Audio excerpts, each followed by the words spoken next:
Fairy Tales by the Brothers Grimm. Old Sultan. Recorded by Billy Uno. A shepherd had a faithful dog called Sultan, who was grown very old and had lost all his teeth.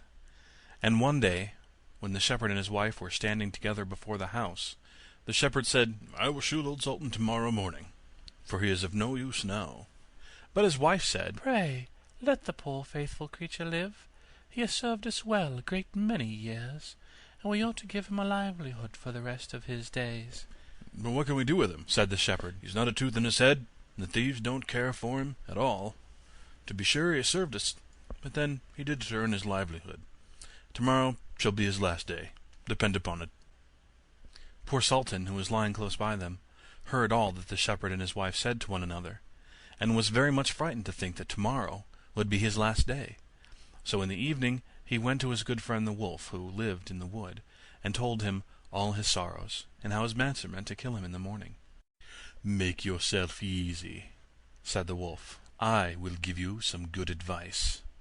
Your master, you know, goes out every morning very early with his wife into the field, and they take their little child with them and lay it down behind the hedge in the shade while they are at work.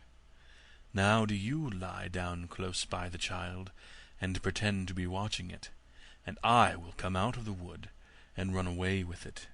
You must run after me as fast as you can, and I will let it drop.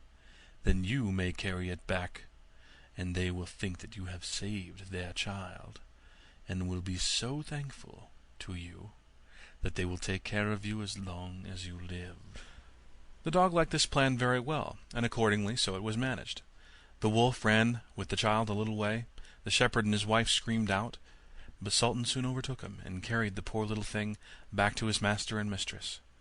Then the shepherd patted him on the head, and said, "Old Sultan has saved our child from the wolf, and therefore he shall live and be well taken care of, and have plenty to eat. Wife, go home and give him a good dinner, and let him have my old cushion to sleep on as long as he lives." So from this time forward, Sultan had all that he could wish for. Soon afterward, the wolf came and wished him joy, and said, "Now, my good fellow, you must tell no tales, but turn your head the other way when I want a good taste of the old shepherd's fine fat sheep." "No," said the Sultan. "I will be true to my master." However, the wolf thought he was in joke, and came one night to get a dainty morsel. But Sultan had told his master what the wolf meant to do, so he laid in wait for him behind the barn door, and when the wolf was busy looking out for a good fat sheep, he had a stout cudgel laid across his back, and that combed his locks for him finely. Then the wolf was very angry, and called Sultan "An old rogue," and swore he would have his revenge. So the next morning the wolf sent the boar to challenge Sultan to come into the wood to fight the matter. Now Sultan had nobody he could ask to be his second but the shepherd's old three-legged cat, so he took her with him. And as the poor thing limped along with some trouble, she stuck up her tail straight in the air.